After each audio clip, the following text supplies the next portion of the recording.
Alors, j'avais choisi ce titre, ce qui ne peut être évité, il faut l'embrasser, parce qu'il me semblait que Shakespeare nous invitait à l'essentiel. C'est-à-dire qu'il ne s'agit pas de faire face ou d'affronter, comme la rubrique dans laquelle le général Vincent Desportes et moi-même avons été invités à parler, mais comme si c'était une toile de fond angoissante, tendue devant les hommes d'action, mais bien d'embrasser les incertitudes que chacun perçoit à sa façon, qui offrent autant d'espace de liberté que de menaces, de se les colter, comme on dit en campagne, plutôt que de les invoquer pour excuser par avance les ratés du business as usual. Alors je vais laisser l'ingénierie financière, puisque ce n'est pas mon métier, à sa mission de transformer certaines de ces incertitudes en risques plus ou moins calculés et d'en dériver des supports plus ou moins masqués, pour me centrer sur la stratégie, que je connais un peu moins mal, stratégie précisément faite pour avancer malgré, ou plutôt grâce à l'incertitude. Incertitude qui est une composante irréductible de cette complexité qu'Edgar Morin a transformée en méthode pour comprendre et agir. Vous savez fort bien qu'en l'absence d'incertitude, le calcul et le programme suffisent et rendent donc la stratégie inutile, mais que si l'incertitude était absolue, la stratégie serait impossible. Fort heureusement, toutes les situations concrètes offrent des entrelacs, des entrelacements, des enchevêtrements de certitude et d'incertitude, et c'est bien cet enchevêtrement-là qui appelle et qui justifie le travail et la réflexion stratégique. Stratégie qui ne peut jamais se réduire au seul calcul économique, n'en déplaise au prix Nobel d'économie Williamson, pas plus qu'à la résolution pavlovienne de problèmes ou de règles du jeu posées par les autres, qui refuse la seule poussée par les technologies et évidemment la dictature de l'instant. Mais stratégie qui s'efforce de créer des règles du jeu favorables pour l'entité considérée, de potentialiser l'entreprise collective, de lui préserver des degrés d'autonomie, tout en gérant les interdépendances qui font émerger certes des concurrences, mais aussi des alliés et des partenaires. Alors, stratégie, oui, mais laquelle ? Plus ce rêve de jardin à la française, malheureusement, dessiné sur le papier en ses moindres massifs, ou serait pensé par avance, par de belles mécaniques intellectuelles évidemment, toutes les décisions envisageables, selon tous les scénarios possibles, eux-mêmes conçus par les seules vertus du travail de l'esprit. Je laisserai cette vision datée et devenue contre-productive de la stratégie comme plan anti-hasard, tout en luttant contre ces corrélatifs, de mon point de vue, trop résistants dans l'éducation, la culture et la gouvernance à la française, une survalorisation de la formulation par rapport à la mise en œuvre, le fait de préférer souvent le jugement d'autorité à l'évaluation rigoureuse, et le refuge dans la logique binaire qui ne convient pas à l'art stratégique. Dispositions qui portèrent de très grands et de très beaux projets, mais qui sont devenus largement incongrues dans un monde dense, fluide, frénétique et pressé, où la connexion des idées, les relations et les flux importent davantage que l'enchaînement linéaire des choses, les positions et les barrières que l'on croit établies. Descartes et Spinoza étaient des génies opposés,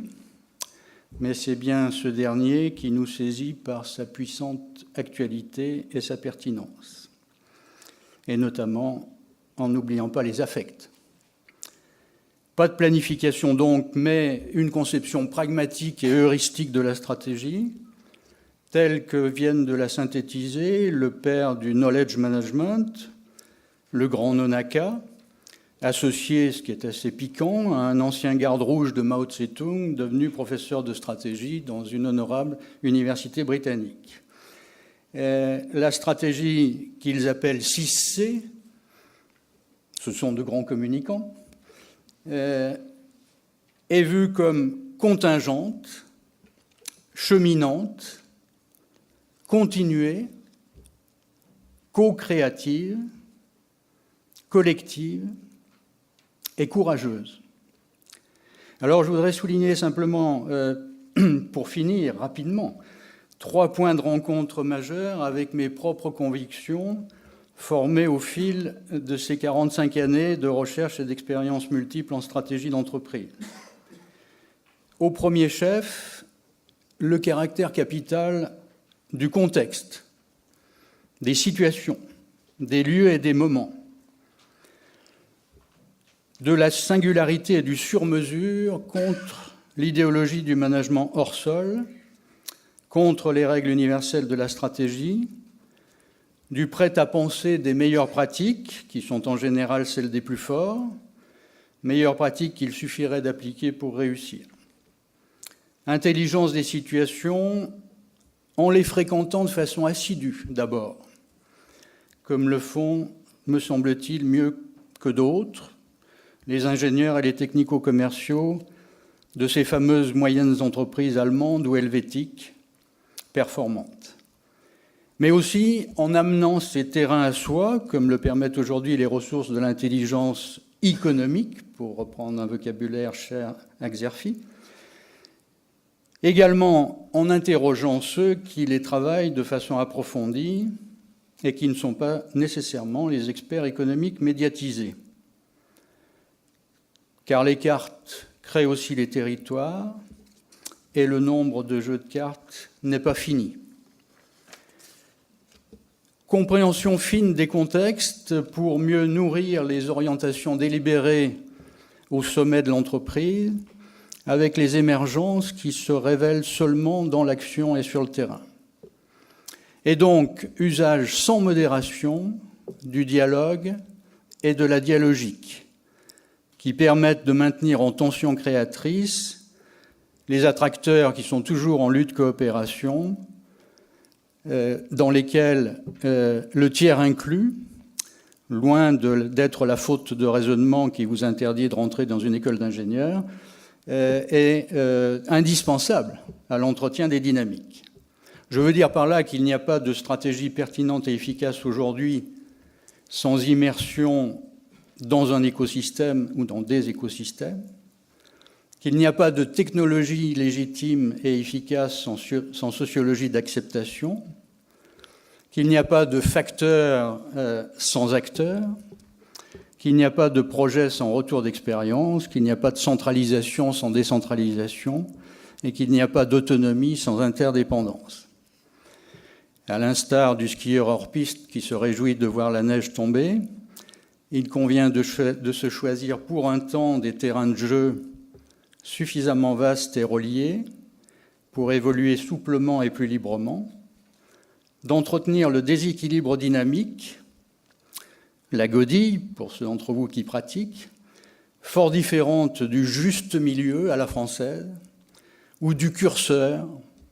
introuvable et souvent inerte. D'utiliser, comme le font, paraît-il, les Asiatiques, les potentialités du terrain, le sens de la pente,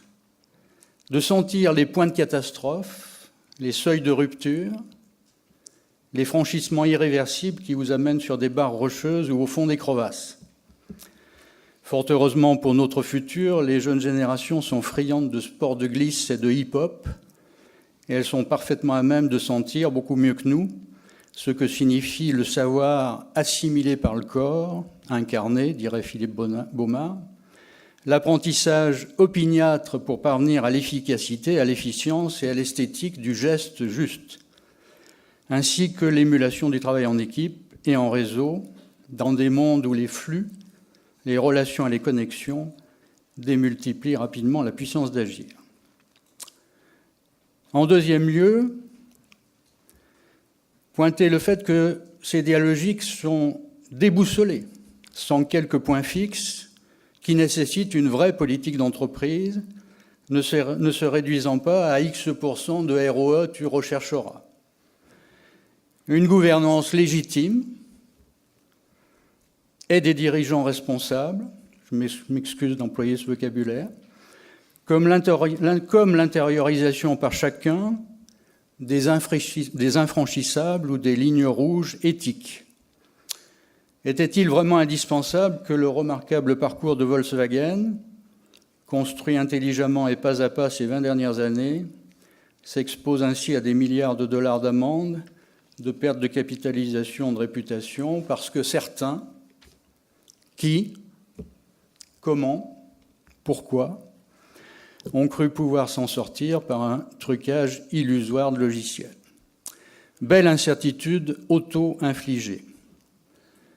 En troisième lieu, et pour terminer, une politique qui sait aussi intégrer l'inévitable récursivité entre les fins et les moyens qui se manifeste chemin faisant. Tout nouvel entrepreneur sent rapidement qu'il doit composer avec la rationalité causale, objectif moyen du plan d'affaires que lui réclament avec insistance ses financeurs et que n'ont pas manqué de lui enseigner ses formateurs, mais doit aussi bricoler astucieusement un business model effectif, viable et porteur, en mobilisant les moyens du bord, en faisant évoluer ses objectifs en fonction des ressources disponibles et des effets constatés, et en se forgeant progressivement une vision dans l'action, vision qui n'est pas première nécessairement, une vision qui s'affirme dans les rencontres, dans les dialogues, dans l'enrôlement de partenaires détenteurs de compétences nouvelles et qui s'engage vraiment avec vous. Bref, se construire et évoluer en même temps que son écosystème. Car la liberté créatrice ne va pas sans incertitude. Merci.